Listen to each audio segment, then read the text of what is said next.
पितुमातु सहायक स्वामी सखा तुम ही के नाथ हमारे हो। जो कुछ नाथ भाव हो, ना वो पिता है न माँ है, कुछ नहीं है, जो हो सब आप हो, आप जैसे चाहो वैसे स्वीकार करो। भगवान ने नारियों की बात सुनी है महाराज, तो 16,100 मंडप तैयार किए, 16,100 रूपों में परिवर्तित हो गए और सब नारियों के साथ में अलग अलग मंडप में भगवान ने सबके साथ विवाह किया है। तो भगवान के इस प्रकार से 16,108 विवाह पूर्ण होते हैं। बोले द्वारकाधीश महाराज की। इसके बाद महाराज इनका वंश आगे बढ़ता है। तो भागवत में वर्णन किया गया कि 16,108 रानियों के द्वारा 10-10 पुत्र होते, हर रानी से 10-10 पुत्र होते और 10-10 पुत्रों से महाराज हर पुत्र से फिर 10-10 पुत्र होते। सोचो महाराज कितना बड़ा परिवार होगा। हाँ, ये मैथ वाले जो स्टूडेंट है तो जोड़ लेना। हाँ, 16,108 गुणे 10 कर लेना और फिर जितने आए उसमें फिर गुणे 10 कर लेना। इतने तो महाराज नाती देंगे। हाँ, भागवत जी में गिनती तो नहीं लिखी कि कितने थे, लेकिन इतना जरूर लिखा है कि भगवान जब सुधाम को गए थे तो 56 करोड़ यदुवंशी थे। जब भगवान सुधाम को गए थे 56 करोड़ यदुवंशियों के साथ चले गए। जितना बड़ा परिवार भगवान का हुआ था। हाँ, 56 करोड़ यदुवंशी। सोचो महाराज, आज महाराज यदुवंशी थे, तब चले गए। कौन थे? यदुवंशी। बड़ा एक मानसिकता लोगों की बनी हुई है। कहने लगते महाराज जो आजकल यदुवंशी है ना, वो भगवान का नहीं आते। ये मानसिकता में है सिर्फ। आजकल जो है ना वो यदुवंशी नहीं है, समझे ना? हाँ, वो यादव जी है, तो यदुवंशी नहीं है। यदुवंशी और यादव में बहुत अंतर है। यदुवंशी का मतलब मालूम क्या है? यदु का मतलब है यदु के ही वंश के हैं, इसलिए यदुवंशी है, ना कि इनकी जात यदुवंशी है। ये यदुवंशी हैं। इनके पिताजी वसुदेव, वसुदेव के पिताजी सूरसेन और सूरसेन के पिताजी का नाम था यदु, इसलिए यदु की ही संतान है, इसलिए ये यदुवंशी कहलाते हैं। ये क्षत्रिय हैं। भगवान राम और कृष्ण दोनों क्षत्रिय ही हैं। कहा जाता है यदुवंशी, जैसे राघवेंद्र सरकार को कहा जाता है रघुवंशी। रघुवंशी इसीलिए कहते हैं कि राम जी के पिता का नाम दशरथ, दशरथ के पिता का नाम अज और अज के पिता का नाम रघु, रघु के ही ये संतान है, इसलिए इनको कहते हैं रघुवंशी। ये भी क्षत्रिय है, क्योंकि क्षत्रियों को ही अधिकार था राज्य करने का, और राजा उस समय पर भगवान द्वारकाधीश थे। ये क्षत्रिय में है, इनका यज्ञोपवीत संस्कार हुआ है, और यज्ञोपवीत सिर्फ 3 वर्णों का होता है, ब्राह्मण का, क्षत्रिय का और वैश्य का। इनका यज्ञोपवीत संस्कार स्वयं गर्गाचार्य ने किया है। ये यदुवंशी है। तो जब भगवान गए थे तो यदुवंश पूरा ग्राम हो गया था, 56 करोड़ यदुवंशी चले गए थे, और जब चले गए तो महाराज ताजे ताजे कांटे आ गए। बोलो गोविंद भगवान। इसीलिए कहने का आशय ये नहीं, किसी के जाति सूचक बात नहीं कह रहे। कहने का मतलब ये है कि भगवान को जातियों में मत बांटो कि भगवान एक जाति के हैं या भगवान उस जाति के। भगवान किसी भी जाति के नहीं है, भगवान हम सबके हैं। ना वो भगवान ब्राह्मणों के सिर्फ है, ना भगवान क्षत्रियों के, ना वैश्य, भगवान सबके होते हैं।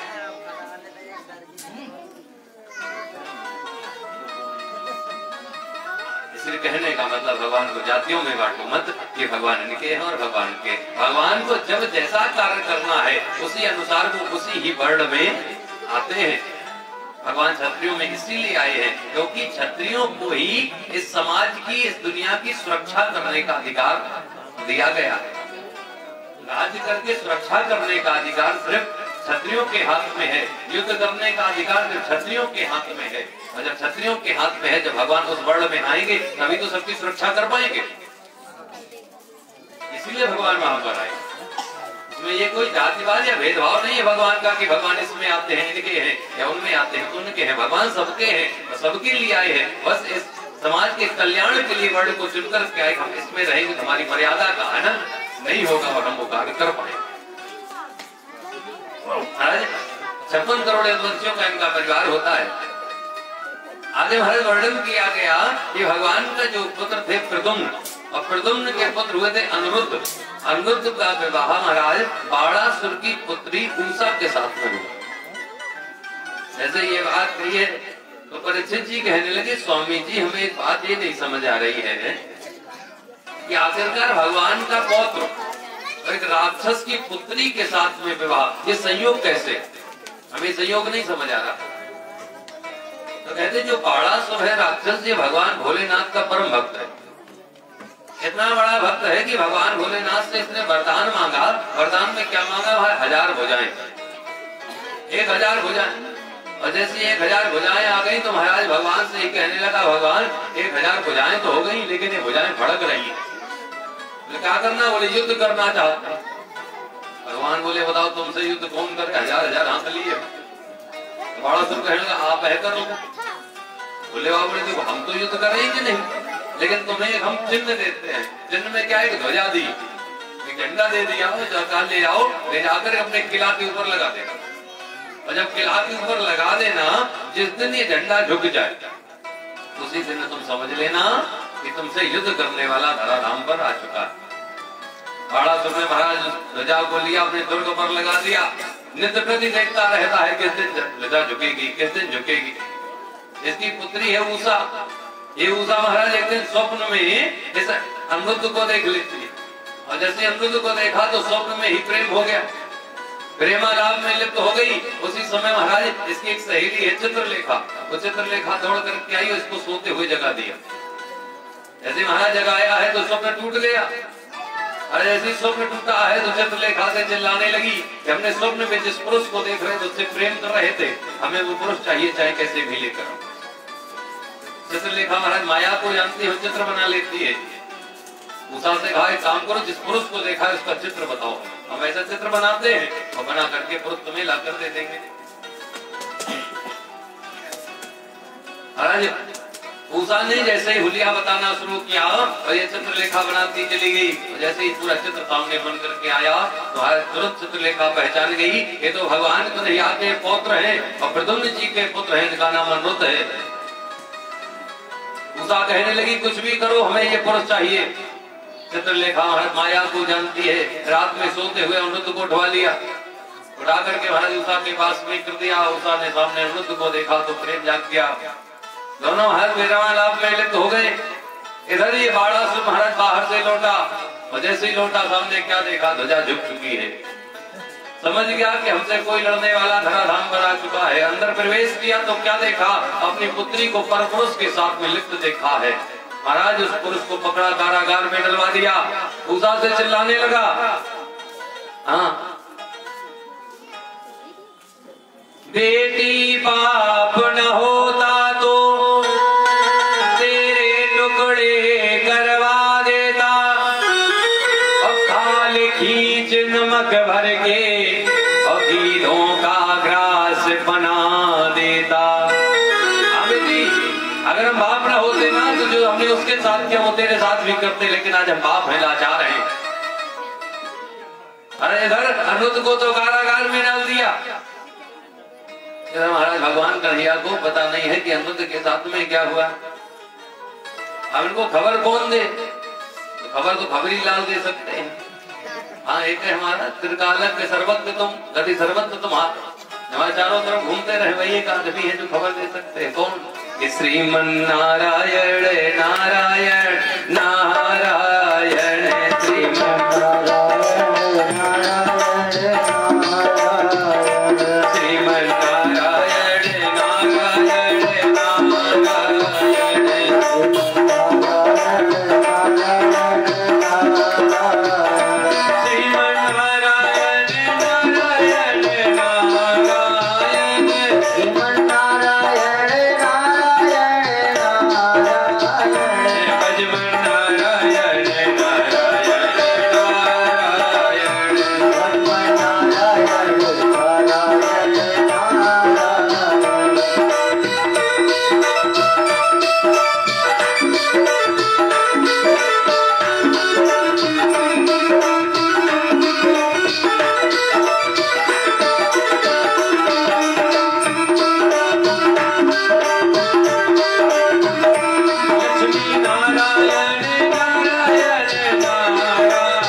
कन्हैया जी को प्रणाम किया, आसन पर बैठा। कन्हैया जी से पूछ लगे प्रभु सब ठीक ठाक है? कन्हैया जी बोले हाँ सब बढ़िया है। अच्छा लड़का नाती सब बोले हाँ सब बढ़िया है। नारद जी बोले वो अनिरुद्ध जी से आपने कभी मिले हैं?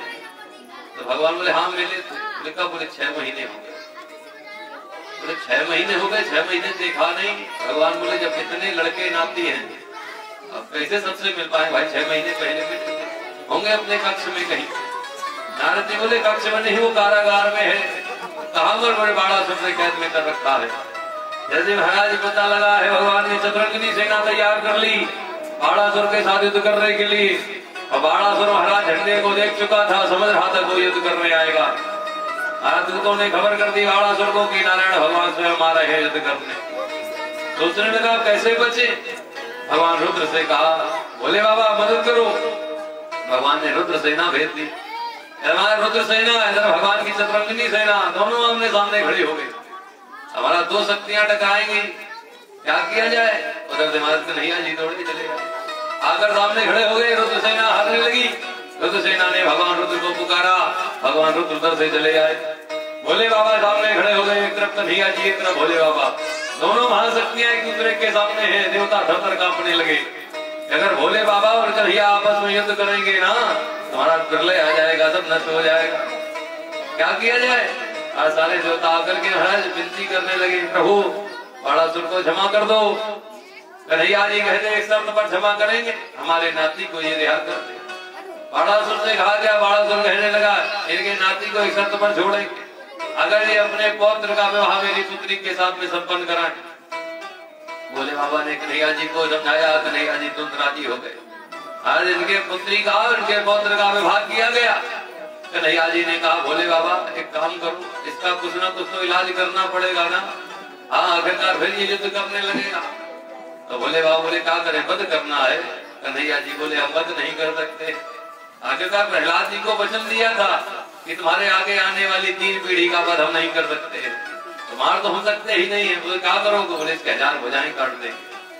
भगवान ने सुदर्शन चक्र लिया और छोड़ दिया, बाणासुर की 1000 भुजाएं वहां तक काट दी गई। हमारा गुस्सा अमृत को लेकर के भगवान द्वारकाधीश द्वारिका में आ जाते हैं। वत्सल भगवान की अब इस प्रकार से उस अमृत का विवाह संपन्न होता है। एक बार महाराज कथा आती है कि भगवान कन्हैया अपने पुत्र और पौत्रों के साथ में वन में खेलने के लिए गए। ये उपवन राजन जगमुर्यद कुमार का बिहर तू साम पर तुमने चारों भानु गदा दया।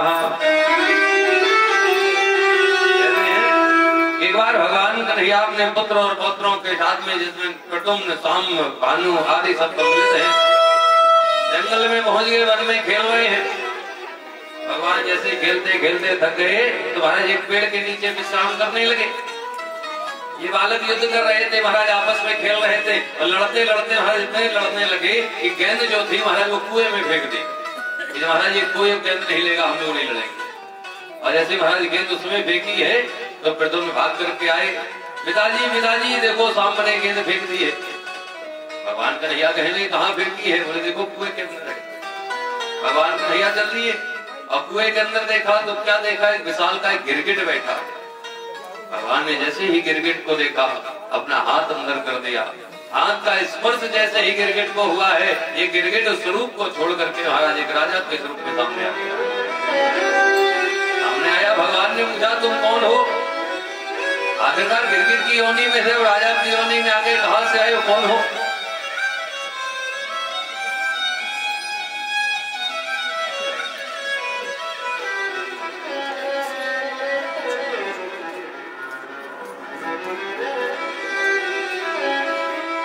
राजन कहते हैं प्रभु नगो नाम नरेंद्रो आमी इच्छ्वाकुतनया प्रभु। हे प्रभु, हम सूर्यवंशी राजा इक्ष्वाकु के पुत्र हैं, मेरा नाम है नृप। प्रभु ने कहा आखिरकार तुम इक्ष्वाकु राजा के पुत्र नृप हो, तुम्हें गिरगिट की योनि में क्यों जाना पड़ा? ऐसा तुमने क्या किया है? राजा नृप कहने लगे प्रभु, हमने तो इतनी गायों का दान किया है कि भूमंडल पर पड़े हुए कुसों को गिना जा सकता है, आकाश मंडल के तारों को गिना जा सकता है, लेकिन हमने जितनी गाय दान की उन गायों को गिना नहीं जा सकता।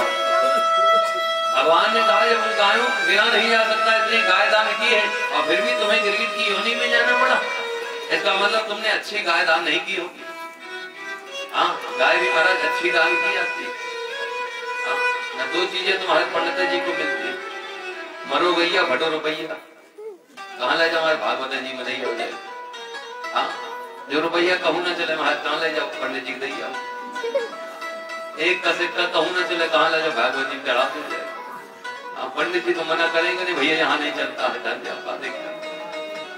महाराज नोट में जो देखो 3-4 टेप लगे हो, कहा लगे हमारे भागवत जी बधाई हो जाए। होता है मिलकर ऐसा, तो बाद मालूम पड़ता जब घर में पहुंचते ना, तो जितना ये चढ़ा हुआ जब इकट्ठा करते नोट, तो देखो आज एक किसी कंपनी का बीच में लगा टेप, हमारे काम करना तुम्हारे काम, ले जाओ महाराज पंडित जी को मैं जान। हाँ यही होता महाराज।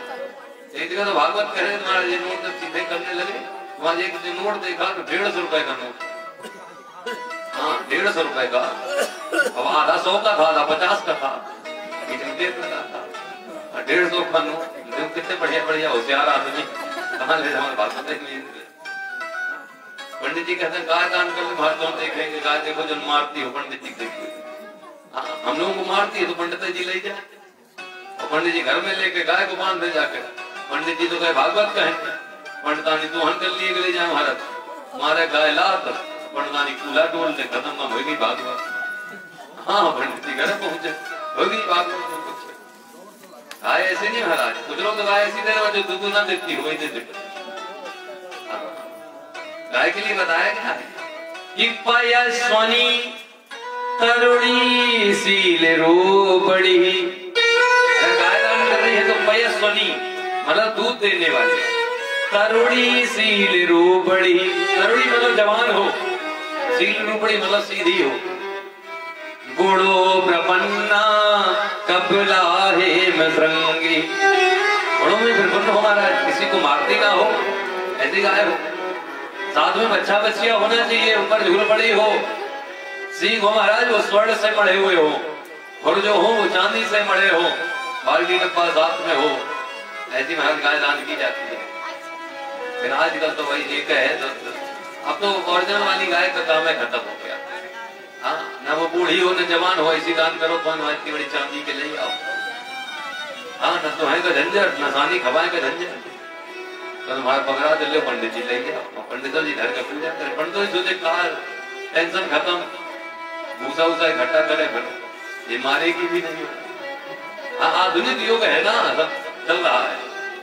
नारायण कह रहे हैं कि हमने गाय अच्छी दान की है, तब जवान गाय दूध देने वाली। भगवान ने कहा अगर तुमने ऐसी गाय दान की है और फिर भी तुम्हें गिरगिट की योनि में जाना पड़ा।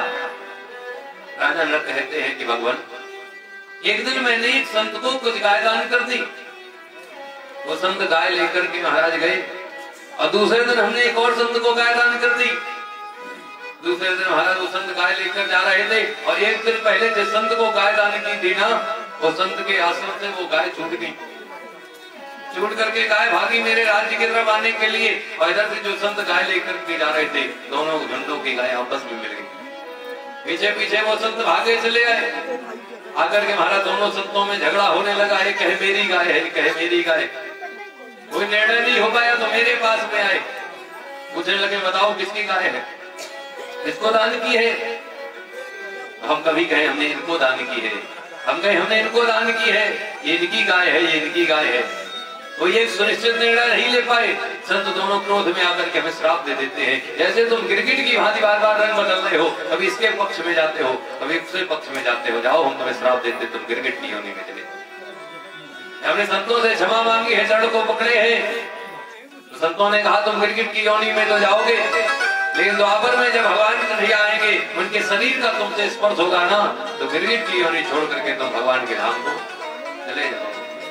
तो आज राजा जनक का यहाँ पर भगवान ने उद्धार किया है और गिरगिट की योनि से मुक्त करते हैं। बोली वत्सल भगवान की। आगे कथा आती है, एक बार भगवान कन्हैया इस धर्मा सभा में बैठे थे। उसी समय पर क्या हुआ महाराज, दो पत्र आए। एक पत्र आया है राजा युधिष्ठिर के यहाँ से। वो पत्र इसलिए है कि राजा युधिष्ठिर रासु यज्ञ कराना चाह रहे थे, और एक पत्र आया है जरासंध के यहाँ से, जो जरासंध के यहाँ पर ब्राह्मण कैद है। उन ब्राह्मणों ने भगवान से गुहार लगाई है कि प्रभु मेरी रक्षा करो। भगवान सोचने लगे हम कहाँ जाएं, पहले मगध में जाएं या पहले इंद्रप्रस्थ में जाएं। विचार कर रहे थे तो दोनों कड़ियों को मिला दिया। दोनों कड़ियां मिलाने के लिए भगवान सबसे पहले इंद्रप्रस्थ में पहुंचे। राजा युधिष्ठिर से पूछा राजन ये तुम क्यों कर रहे हो रासु यज्ञ, क्या कारण है। युधिष्ठिर कहने लगे क्रतुरागिन गोविंद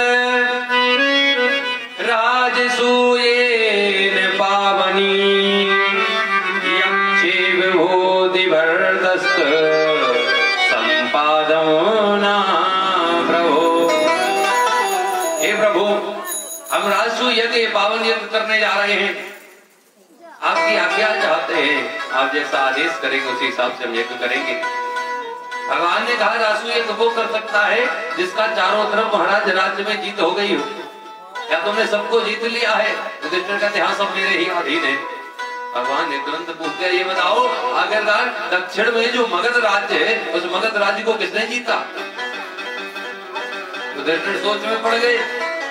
भगवान ने फिर पूछा बताओ ना मगध राज्य का राजा जरासंध है उसको किसी ने जीता? युधिष्ठिर जी शांत है। भगवान ने कहा मगध को जीता नहीं है, राजसू यज्ञ करना है। युधिष्ठिर कहने लगे भगवान आप बताओ क्या करना है? भगवान बोले हम व्यवस्था करते हमें अर्जुन को दे दो और भीम को दे दो, हम जाकर सब व्यवस्था कर लेंगे। भगवान ने अर्जुन को साथ में ले लिया, भीम को साथ ले लिया, ब्राह्मण का भेद धारण कर लिया। अब पहुंचे कहा मगध में, और मगध में किस जगह जहाँ पर जरासंध की मल्लशाला है, वो मल्लशाला के बाहर खड़े होकर के आवाज लगा दी कि भिक्षाम देहि मे राजेंद्र, हे राजेंद्र भिक्षा दो, ब्राह्मण आए हैं भिक्षा मांगने के लिए।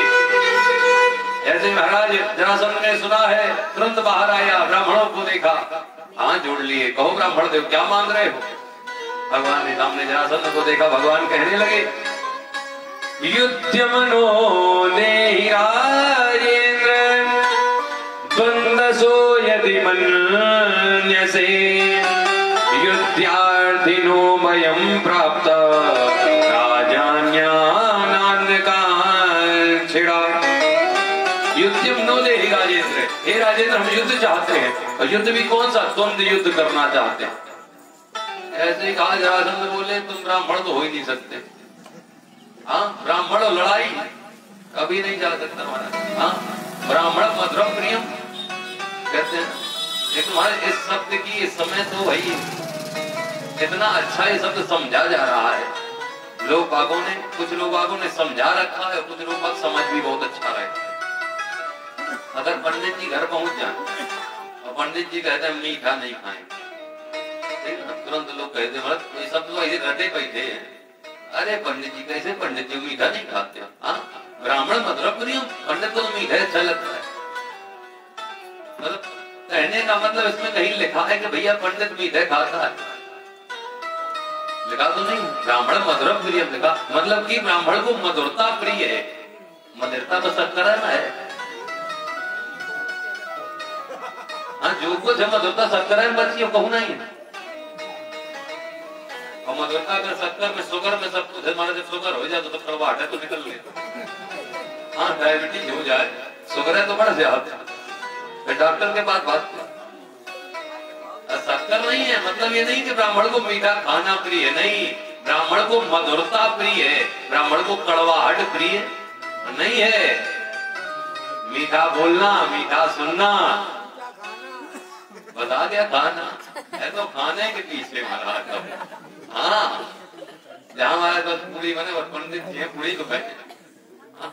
अरे ऐसा मतलब इस शब्द के लिए कह रखा है बस पंडित जी मीठे खाओ, मीठे खाओ, खवा खवा। हमारे पंडित जी कर दो डायबिटीज जाओ हमारा, हाँ ज्यादा पूरी खाने के लिए चले आता ना।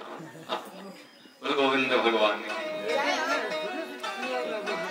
पहले तो ब्राह्मण मधुरता चाहता है, ब्राह्मण कभी कटुता नहीं चाहता, ब्राह्मण कभी युद्ध नहीं चाहता। कोशिश हर ब्राह्मण ही कहेगा कि लड़ाई ना हो। तुम ब्राह्मण कैसे हो, युद्ध चाह रहे हो, अपना परिचय दो पहले, हो कौन तुम? ऐसे महाराज कहा अपना परिचय दो। भगवान ने अपना तो परिचय नहीं दिया। बगल महाराज अर्जुन खड़े हैं, भगवान तुरंत कहने लगे ये जो हमारे बगल में देख रहे हो ये गांडीधारी अर्जुन है। जरासंध बोले अपना परिचय दो, ये तो तुम्हें चाहिए ना, अपना बोलो तुम कौन हो? भगवान कहे इस तरह पहले देख रहे हो ना, ये प्रकोदर भैया भीम है। जैसे कहा भाई जरासंध और गुस्से में आ गया, अरे अपना बोलो ना, तुम्हारा नाम कौन सा है? भगवान तुरंत बोल पड़े ये दोनों जो है ना ये हमारे बुआ के लड़का, हम इनके मामा के लड़का। ऐसे महाराज ये कहा है। जरासंध बोले सीधे सीधे बोलो 18 बार के हरजिया हो, हाँ कायर हो महाराज, रण छोड़ के भागने वाले हो, माखन चुनैया हो महाराज, जिनके बाप का पता ना अम्मा का पता। हाँ 11 वर्ष तक रहे महाराज तुम गोकुल में कि वे पिताजी है, उसके बाद आगे मथुरा में कि ये पिताजी, तुम किसी काम के नहीं हो। कन्हैया जी सामने खड़े, कन्हैया जी करे युद्ध कर रहे कि नहीं? बोले तुम्हारे साथ तो बिल्कुल नहीं करे। तुम तो कायर हो भाई, रण को छोड़ने वाले, पीठ दिखाने वाले तुम्हारे सामने युद्ध क्यों करे? भगवान बोले अर्जुन के साथ कर ले। बोले इसके साथ तो बिल्कुल नहीं करेंगे, तुम्हारे नारी के स्वरूप में है। 1 वर्ष तक महाराज पैर में पायल बांध के नाचता रहा ब्रह्मला के रूप में, तो इसके साथ हम युद्ध करें कभी नहीं कर सकते। भगवान बोले तो फिर उधर भैया भीम के साथ कर लो। जरासंध बोले हाँ ये मेरी जोड़ का है, तो एक साथ करो। महाराज दोनों में युद्ध की तैयारी हो गई, दोनों युद्ध होने लगा, घमासान युद्ध होता जा रहा है। मतलब 25 दिन हो गए युद्ध होते होते। 25 दिन की जब शाम आई ना तो भीम भैया बोले प्रभु एक बात बताओ, क्या आप ऐसे ही लड़ते रहे? हाँ 25 दिन तक तुम तो बढ़िया रोटी तोड़ रहे, हमसे पूछे मरते तोड़ रहे। हाँ सुबह शाम बजता है, शाम को फिर रोटी पाओ, तुम हमें आराम से दोनों लोग छक रहे हो, क्या करे? मरना है कि नहीं मरना इसको? भगवान बोले कल और तुम युद्ध करो, घर बताएंगे। 26वां दिन आया, युद्ध होने लगा। और जैसे युद्ध होने लगा भगवान ने एक तिनका उठाया, बीच से चीर करके फेंक दिया। भीम भैया समझ गए अच्छा इसे मारना है। भगवान महाराज इधर भीम युद्ध करते रहे, पकड़ा जरासंध को उठा के पटक दिया, एक पैर के ऊपर पैर रखा, दूसरे पैर को हाथों से पकड़ा और बीच से चीर दिया और इधर उधर फेंक दिया।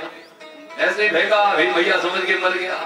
मुड़ करके गए प्रभु प्रणाम, जैसे ही प्रणाम किया दोनों हिस्से जुड़े और जैसे ही जुड़े महाराज उठाई गदा एक भीम भैया को लगाई। भीम भैया तुरंत मुंह के बल पड़े। भीम भैया साहब ने देखा जरासंध जिंदा, भगवान से कहा प्रभु ये न मरा, आज इसको बीच से चीर दिया और फिर भी जुड़ जाए, अब इसको कैसे मारे? भगवान बोले तुम युद्ध करो फिर बताएंगे। आज फिर युद्ध होने लगा, अजय तुम्हारा फिर युद्ध होने लगा तो भगवान ने फिर तिनका उठाया, बीच से चीरा और विपरीत दिशा में फेंक दिया, दाहिने को बाईं की तरफ, बाएं को दाहिनी की तरफ फेंक दिया। भीम भैया को बात समझ में आई, भीम भैया ने तुरंत जरासंध को पटका, बीच से चीरा, दाहिने को बाईं ओर फेंक दिया, बाएं को दाहिनी ओर फेंक दिया, दोनों हिस्से तड़प रहे। तो जरासंध का वहीं पर गोविंदाय नमो नमः हो गया, तुरंत महाराज मर गया ये, क्योंकि अरे ये 2 हिस्से में ही था।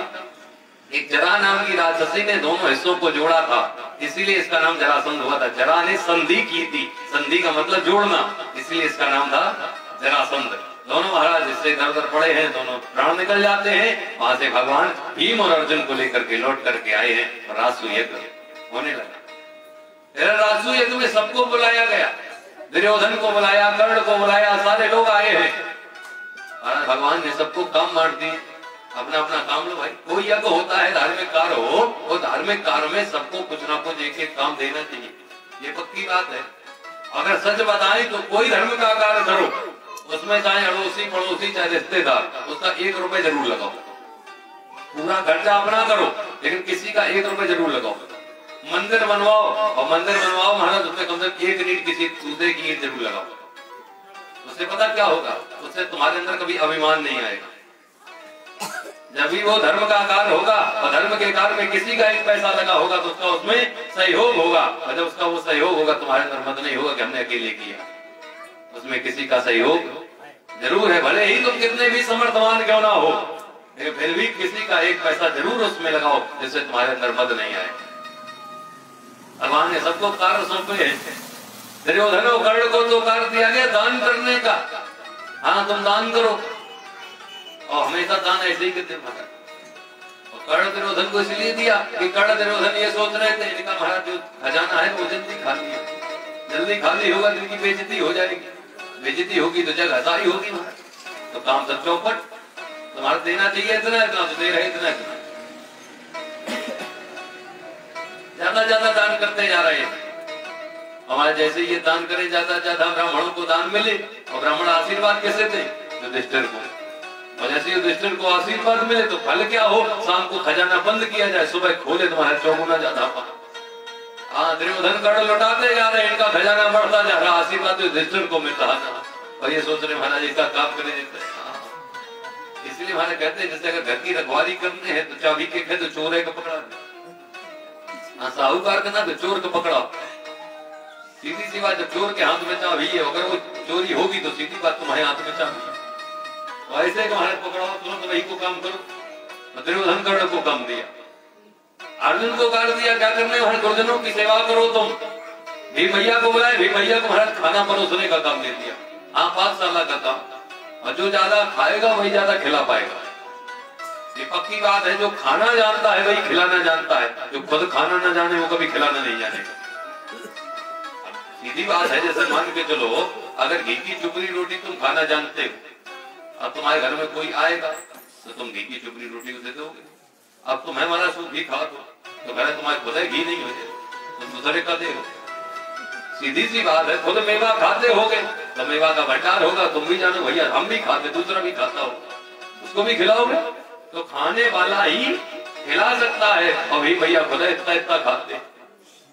जो महाराज 2-2 रोटी मांगे तुम्हारे लिए सहेली रोटी खाओ, और खाने वाले है ना।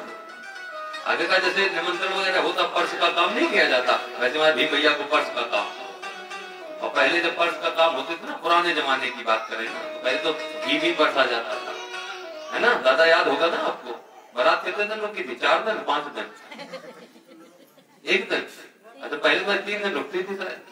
पहले बारात तो 3 दिन रुकती, शादी 1 दिन होती थी, 4 दिन रुकती। हाँ बारात 3 दिन, तो उस दिन किसी दिन कच्चा भोजन कराया जाता तो घी भी परोसा जाता था। हाँ अलग अलग, आज जैसे रसगुल्ला परोसे जाते हैं, रसगुल्ला पता कैसे दिए जाते हैं? गाँव में जो सबसे ज्यादा चतुर इंसान, उसके भैया तुम रसगुल्ला परोसो ध्यान से, एक रहेगा छोटे को, बड़े को 2, दोबारा जाना नहीं, एक बार भारत पर देना बस। और छोटे बच्चों को पानी कि तुम फैलाए रहो, कोनो दिक्कत नहीं। हाँ छांट लेते ना कौन को कैसा सामान देना। ऐसे एक गाँव में थे महाराज, पुराने जमाने की बात है, कि जब किसी का मरा 3-3 दिन रुके ना, तो कच्चा भोजन जब कराया जाए तो घी परोसा जाता था, रोटी परोसी जाए हमारे घी सबको दिया जाए। तो उस गाँव में सज्जन थे जिनको महाराज सिर्फ घी परोसने का काम दिया जाता, तो सिर्फ घी परोसे कुछ नहीं करोगे। तो घी कैसे महाराज परोसे? इतने चतुर थे कि महाराज जब उनको घी दिया जाए तो एक छोटी सी बोतल में घी भर लेते, और बोतल में घी भर ले महाराज, एक ले ले सीख, और सीख उसमें डाल ले, हाँ सीख तीली उसी महाराज डाल दे, और लेकर के महाराज पहुंच जाए। जो महाराज रोटी रखी है बस उसमें ये डुबो में लगा दे, डुबो में लगा दे, डुबो में लगा दे। हाँ सबको महाराज घी बरतते जा रहे हैं, घी भी सबको मिल रहा है, ज्यादा जा भी नहीं रहा, पूरी पंगत खा जाए, हमारा सी खत्म ना हो, बढ़िया सबका काम चले। घी बरतने का काम महाराज उन्हीं को गाँव बुलाओ। तो इतना घी बरतते थे, भाई इनका नाम पड़ गया घी पर हुआ। हाँ जो नाम था वो तो खत्म हो गया, नहीं लोग तो कहने लगते हैं जो काम करते होती और साथ नाम रख लेते, इनका नाम पड़ गया घी पर हुआ। देखो बस हुआ क्या, एक बार महाराज जब ये बूढ़े हो गए तो ये भगवान को प्यारे हो गए। गांव वाले बड़ा दुखी कि भैया घी पर हुआ मर गए, अब ये घी कौन पर देगा, बड़ा समस्या। हमारा थोड़े देर बाद गाँव में शादी, अब चक्कर में हमारा घी का काम किसको दिया जाए? गाँव वाले सोचे काम करो इनके लड़के को काम दो। भाई पिता के कुछ तो गुण होंगे इसके अंदर, पिताजी थोड़ा थोड़ा पढ़ते थे तो कोई गुण होंगे, काम को लड़के को घी का काम सौंप दो। लड़के को बुलाया, लाला तुम घी परस लो? हाँ हाँ, जैसे पिताजी परसते थे उनसे और अच्छा परस लेंगे, क्या परेशान। तो ये ठीक है, हो सकता भाई, तुम्हारा घी रख दिया सामने, एक शीशी इतनी बड़ी, लड़का बोले नहीं हम जेब में डाले हैं शीशे पहले से, शीशी निकाली, घी भर लिया। जैसे घी भरा तो एक सज्जन बोले लाला वो सलाई या तीली कुछ लेके आए, वो सीख वगैरह, बोले नहीं उसका कोई काम नहीं। सज्जन बोले बस हो गया था। हाँ इनके पिताजी तो सलाई या तीली से परसते थे, अब ये महाराज जब लिए नहीं है तो सीधी बोतल ऐसे डालेंगे, खत्म काम, तो सबको घी घी मिल जाएगा, छोड़ जाएगा, तो परेशान ना हो। तो कितने बढ़िया पर्स है महाराज, इसीलिए घी भरा, ढक्कन लगाया और लगा के महाराज पंगत में पहुंच गए। देखो चतुर इंसान, लिए शीशी सबके आगे पहुंच जाए, वो कहेगा मालूम, बोले घी परसा हुआ मर गए भैया देखो घी, घी परसा हुआ मर गए भैया देखो घी, घी परसा हुआ मर गए भैया देखो घी, घी परसा हुआ मर गए भैया देखो घी, घी परसा हुआ मर गए भैया देखो घी। हाँ घी परसा हुआ तो मर गए, अब देख लो घी खत्म का मारा, पूरी पंगत में घी घूम गया, एक बूंद खर्च नहीं हुआ, घी सबको मिल गया। हाँ ऐसे ऐसे परसने वाले होते हैं, बोले गोविंद भगवान की। हाँ लेकिन वहाँ भीम भैया ऐसे नहीं है, भीम भैया परोसने तो कैसे महातो ना खाए हो जितना देखे खाए। वहाँ जिनकी 2 रोटी की भूख है, ज्यादा ज्यादा मिले तो इतना प्रसन्न है, और तुरंत कृष्ण जी को आशीर्वाद मिल रहा है, ब्राह्मणों का आशीर्वाद, संतों का आशीर्वाद सबको मिल रहा है। भगवान ने सोचा हम भी तो कोई काम ले ले, विदुर जी बोले हमको भी कोई काम दो। भगवान ने विदुर को एक काम दिया और खुद भी एक काम ले लिया। कौन सा काम दिया और लिया है? दरबार समीस जिद करना, दरबार समीस जिद करना, विद्वान विदुर के हाथ दिया।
किसी भी धर्मकार में किसी यज्ञ में अगर सबसे पुनीत का कार्य होता है और यही कार्य होता है, किसी की जूठी पत्थर उठाना और किसी की सेवा करना है, और सबसे बड़ा भाव यही होता है।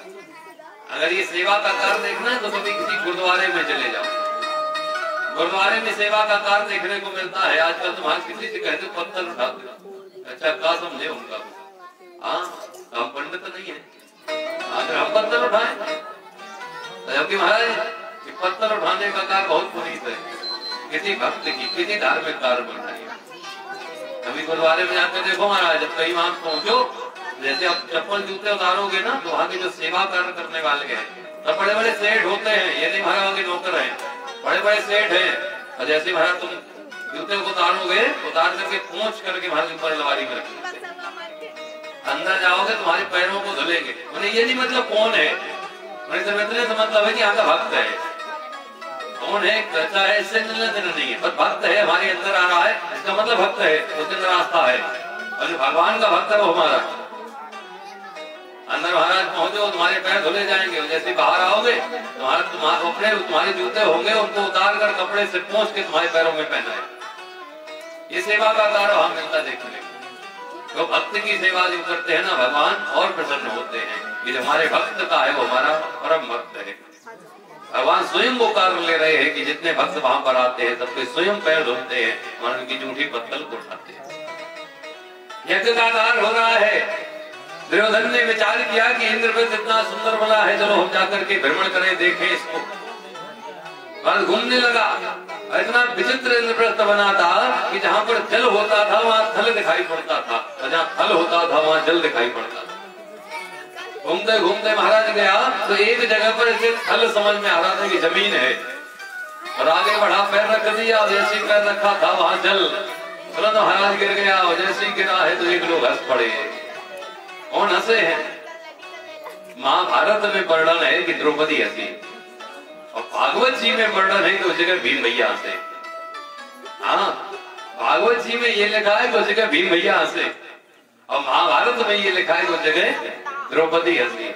महाभारत में यही तो लिखा है, इतने में वो हंस पड़ी द्रुपद सुता की बाल, होती अंधे बाप की है अंधी औलाद। जैसे तेरा बाप अंधा है वैसे तू अंधा। हंसा कोई भी हो जाए, भैया हंसे हो जाए, द्रौपदी हंसी हो, लेकिन हंसना ही वो कष्टकारी था।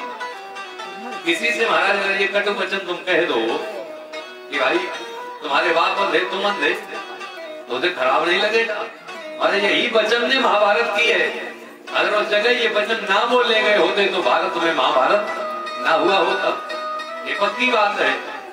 दुर्योधन ने इसीलिए वहां पर जो कीड़ा का खेल खेला था, इसीलिए वहां पर वो द्रौपदी की चिढ़ की लीला की गई थी, क्योंकि सीधा कहना था जब तुम लोग अंधे हो, जब हम अंधे, हमारे बाप अंधे हैं, तो आंख वाले कौन है? तेरे पति तो हैं। अरे तेरे पति आंख वाले हैं तो क्या दिक्कत है? हम तो अंधे, हमें तो दिखता नहीं है। इसीलिए कहते हैं वचन बहुत सोच समझ के बोलना चाहिए। अगर ये वचन सोच समझ के बोले गए होते तो भारत में महाभारत ना हुआ होता। इसलिए हमारा बहुत सोच समझ के बोलो, क्या बोलना है और क्या नहीं बोलना। पुराने लोग कहते थे ना, पहले तोलो फिर बोलो, पहले समझ लो कि कहने क्या जा रहे हैं। कि वचन संभाल के बोलिए, वचन के हाथ न पाओ। वचन के हाथ होते हैं ना पैर, हमारा बहुत संभाल के बोलना पड़ता है। कि वचन संभाल के बोलिए, वचन के हाथ न पाओ। और एक वचन है औषधि, और एक वचन है घाव। हमारा एक वचन वही औषधि का कार्य करती है, एक वचन वही घाव का कार्य कर देती है। सच बता रहे, वचन ही है क्या कहां पर प्रयोग करना है। जैसे मान के चलो आप सामने बैठे हो, कभी कभी सर दर्द होने लगता है ना। अब इसको सर भी कहते हो, इसको मूड भी कुछ लोग कहते हैं ना, मूड पिरात। कुछ लोग कहते हैं सर दर्द हो रहा। अच्छा, अब इसको दिमाग भी कहते हो, कहते हैं ना दिमाग। दिमाग की जगह दिमाग का प्रयोग, कभी सोच रहे हो, अच्छा दिमाग से कुछ सोच रहे हैं, सोच यहीं से रहे। अब दर्द भी हो रहा तो सर दर्द हो रहा। देखो शब्द बदल गया, और है यही शब्द बदला कि नहीं बदला। अब मान के चलो जैसे कोई सज्जन है, तो वो दुखी बैठे हो, तो उसे एकदम पूछ लो, भैया आपका मूड का लिए खराब है। अच्छा जब ऐसे कहोगे वो तुरंत महाराज बता देगा कि ये दिक्कत है, और उसे ऐसे बोल दो, शब्द वही है, और उसे कह दो आखिरकार वो दिमाग का खराब है। समझे महाराज, शब्द वही है, तुरंत कह दो बताओ आखिरकार तुम्हारा दिमाग क्यों खराब है। तुमको कुछ बताएगा नहीं, तुम्हारा लड़ने लगेगा। देखो शब्द वही है, अगर हमें कहने कैसे हैं, यही तो है। शब्द को चुनो पहले, कैसे बोलो कैसे ना बोलो। यही तो कथाएं सिखाती हैं कि हमें क्या बात कब और कैसे नहीं कहते। आज ये शब्द ना कहे गए होते तो भारत में महाभारत ना होता। ऐसी वाणी बोलिए जिसे मन का भाग होए, और को शीतल करे आपहु शीतल हो। ऐसी वाणी हमेशा बोलो, कभी भी किसी को कटु वचन मत बोलो जिससे कि तुम्हें भी दिक्कत हो और उसको भी दिक्कत हो। अगर द्रौपदी ने ऐसे वचन बोले या भीम भैया ने बोले, उनका परिणाम इन्हें भी भुगतना पड़ा। इनके भी 5 संतान वहां पर काट दिए। क्या इन्हें नहीं भुगतना पड़ा? क्या अर्जुन को नहीं भुगतना पड़ा? वन्य मार दिया गया, सबको भुगतना पड़ा है। अगर इन्होंने बोला तो इनको भी भुगतना पड़ा है, जिसने कृत्य किया उसको भी भुगतना पड़ा है। जो जैसा करेगा उसे भुगतना पड़ेगा, ये पक्की बात है। यहीं पर सब आता है, कहीं पर हमें मिलने नहीं जाता। एक बार कथा में कह रहे थे, सज्जन बोले ऐसा नहीं होता। हमारे उनको एक कथानक सुनाया गया। एक बार एक सज्जन महाराज जा रहे थे, और रास्ते में जैसे ही जा रहे थे तो एक आम का बाग देखा। जैसे आम का बाग देखा है तो देखा किसने? आंखों ने देखा। जैसे आंखों ने देखा तो मन में लालसा आई, हमें ये जो आम है वो खाना है। आंखों ने तुम देखा, बढ़िया है। मन ने कहा हमें खाना है। आंख बोली हम देख सकते हैं, ला नहीं सकते हैं। कोई लाएगा कौन? और लाने का काम तो पैर कर सकते भाई, वहां जाए चल के। और क्या करें? वहां पैरों से कहा पैर भैया हमें वहां तक पहुंचा दो। पैर भैया ने बात मान ली और पैर भैया चल दिए। चल करके पहुंच गए आम के वृक्ष के पास में, आंखें देख रही हैं और पैर वहां पहुंच गए।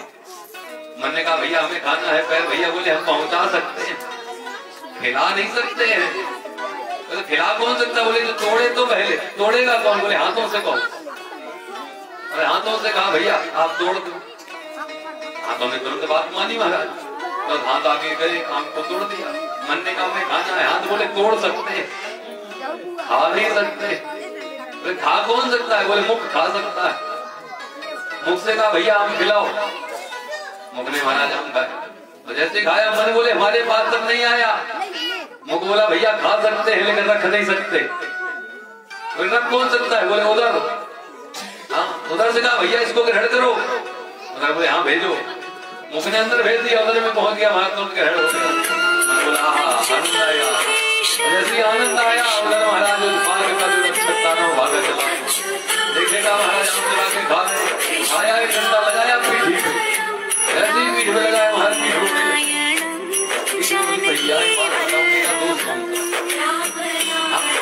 ने देखा आंख का दूध, पैर गए पैर का दूध, आंख ने देखा आंख का दूध, पैर गए पैर का दूध, हाथ ने तोड़ा हाथ का दूध, मुख ने खाया मुख का दूध, पेट ने रखा पेट का दोष। भैया मेरा कौन सा दोस्त था जो अगर हमें पिटना पड़ा? तो सबसे पहले किसका दोस्त था? आंख का। आंख तुरंत बोल पड़ी भैया दोस्त मेरा था, भुगतना मुझे ही पड़ा है, भले ही पिटे तुम हो रोना मुझे पड़ा है। हमने देखा है तो रोए हम हैं, इसका मतलब है महाराज कुछ भी करो घूम फिर करके तुम्हें भुगतना जरूर पड़ेगा। आज नहीं तो कल तुम्हारे सामने आएगा जरूर। इसीलिए कहते हैं बहुत सोच समझ के बात कहनी चाहिए, जो कहो बहुत सोचो समझो फिर अपनी बात को आगे बढ़ना चाहिए। इस प्रकार से भगवान ने राजसूय को संपन्न कराया और लौट करके महाराज अपनी सभा में फिर आ जाते हैं। इसके बाद राजन परीक्षित सुखदेव जी से कहते हैं कि स्वामी जी आपने भगवान कन्हैया के विभिन्न नामों के बारे में बताया, उनकी विभिन्न कथाओं को सुनाया। आज अब हम ये जानना चाहते हैं कि भगवान को दीन बंधु क्यों कहते हैं। यहाँ से महाराज वही कथा प्रारंभ होगी जिस कथा को हम सभी लोग एक पवित्र कथा के नाम से जानते हैं, सुदामा सरिता। कहते हैं कि आखिरकार भगवान को दीन बंधु क्यों कहा जाता है। जैसे ही ये बात कही है सुखदेव जी की तो समाधि लग गई।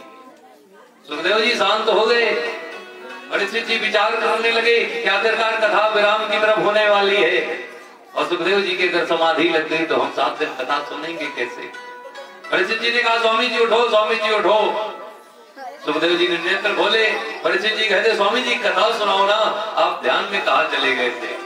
सुखदेव जी कहते ध्यान में वहीं चले गए थे जहां तुमने पूछा। तुमने पूछा दीनबंधु क्यों कहते हैं, तो हमें भगवान के उस भक्त की याद आ गई थी जिस भक्त के कारण भगवान का नाम दीनबंधु पड़ा है। यही भक्त ऐसा है महाराज, पूरी भागवत जी में 2 लोगों का नाम कहीं नहीं लिखा है। पहला नाम किसका है? पहला नाम है राधा रानी का। दूसरा नाम किसका है? दूसरा है सुदामा जी का। पूरी भागवत में 2 लोगों का नाम कहीं नहीं लिखा गया और 2 लोगों से महाराज पूरी भागवत पूरी होती। आखिरकार राधा रानी का नाम क्यों नहीं लिखा, सुदामा जी का नाम क्यों नहीं लिखा, जबकि इतना परम भक्त है, लिखना चाहिए नाम, लेकिन नहीं लिखा। तो तुम्हारे विद्वान अपना अपना मत लगाते हैं कि इसलिए नहीं लिखा उसने नहीं लिखा। हमारा एक मत कहता है कि इसलिए नहीं लिखा।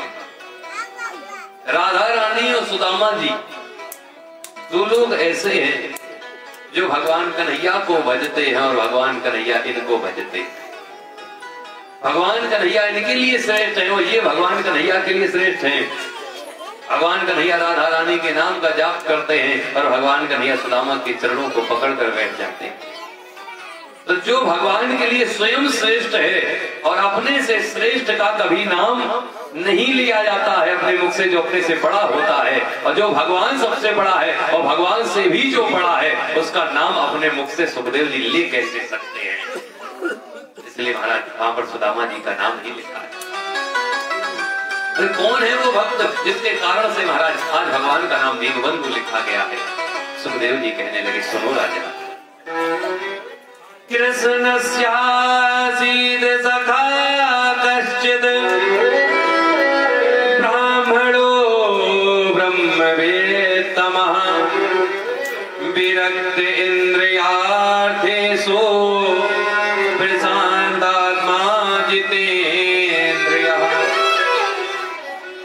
कृष्ण से आसीद, कृष्ण आसीद मतलब कृष्ण का था। कौन? सखा कश्चित, एक मित्र था। कौन है वो मित्र? ब्राह्मणो ब्रह्मवित्तमः, ब्राह्मण मित्र है और कहता मैं ब्रह्म को जानने वाला है। इतना भाई ब्रह्म को जानते हैं कि जब ये गुरु जी के यहाँ विद्यार्जन के लिए गए थे ना, तो भगवान कन्हैया तो 64 दिनों में विद्यार्जन करके लौट आए थे। लेकिन सुदामा जी सांदीपन गुरु के यहाँ पर 12 वर्ष तक रहे। इतनी महाराज विद्या को अर्जन किया था कि ब्रह्म को पहचानने की शक्ति आ गई थी कि हम ब्रह्म को पहचान सकते हैं, ब्रह्म को जानने वाले। और कैसे है कि विरक्तेन्द्रियार्थेषु, इंद्रियां जो है हमारे वो विरक्त हो चुकी है। इंद्रियों को किसी प्रकार की लालसा नहीं है कि हमें ये मिल जाए। कभी ये इंद्रियां हमारे भोग विलासों की तरफ नहीं भागती हैं। जो भगवान ने दे दिया वो दे दिया, नहीं दे दिया तो नहीं दे दिया। कोई लालसा नहीं है कि ये मिल जाए। कि विरक्तेन्द्रियार्थेषु प्रशान्तात्मा जितेन्द्रियः, प्रशांत आत्मा है, मन हमेशा प्रसन्न रहता है, कभी दुखी नहीं होते हैं। इंद्रियों को जीत रखा है। इंद्रियां जीतने का मतलब समझते हो? इंद्रियां कैसे जीतती हैं? इंद्रियां जीतने का मतलब है कि जैसे अपने हाथ में तुम कोई खट्टी चीज रख लो और उस खट्टी चीज को देख करके आपके मुख में अगर पानी ना आए तो समझ लेना हमने इंद्रियों को जीत लिया। ये वही कर सकता है हमारा जो ब्रह्म को जान चुका है। साधारण कोई इंसान ऐसा कर नहीं सकता। इन बच्चों को या तो थोड़ा शांत करा दो, नहीं तो इन बच्चों को पीछे बैठा। तो हम जो चीज सोचेंगे कि जो सुदामा जब आपको सुना पाए शायद वो फिर नहीं सुना पाए। पीछे रख, पीछे बैठा, पीछे आ जाओ, प्रसन्न मन वाले हैं ये, इंद्रियों को जीत लेते हैं। इनकी एक पत्नी है जिनका नाम है सुशीला। जैसे ये है वैसे ही पत्नी है, सुशील है, सज्जन है, सीधी है, धर्मपरायणा है। जैसा पति चलता है उसी अनुसार से चलते। कुछ लोग तो महाराज कहते हैं कि सुदामा गरीब थे, हाँ सुदामा भिखारी थे, भीख मांगते थे। सुदामा भिखारी नहीं थे, सुदामा गरीब नहीं थे। ना सुदामा गरीब थे और ना सुदामा भिखारी थे। सुदामा भिक्षा मांगते थे। भिक्षा में और भीख में बहुत बड़ा अंतर है। हमारे गाना चला है ना, लोग बात सुनते हैं बड़ा आनंद से सुनते हैं, लेकिन जब वो शब्द को हम सुनते हैं तो बहुत अंदर दर्द होता है। हरिद्वार वालों कन्हैया से कह दो, दर पे सुदामा गरीब आ गया। सुदामा कभी ब्राह्मण कभी गरीब हो ही नहीं सकता है। ब्राह्मण भिक्षा मांगता है। और भिक्षा क्यों? लिखा गया ना कि ब्राह्मण का धन केवल भिक्षा। भिक्षा किस लिए है? क्या ब्राह्मण कमा नहीं सकता? क्या ब्राह्मण सिर्फ दूसरे से पैसे लेकर के ही पेट भर सकता है? क्या ब्राह्मण दूसरे से अन्न लेकर के ही पेट भर सकता है? क्या ब्राह्मण में सामर्थ्य नहीं है? ब्राह्मण में तो वो सामर्थ्य है। जब महाराज किसी घर में संतान नहीं है तो ऐसा फल दे देता है कि संतान हो जाती है। ब्राह्मण के पास तो वो संतान है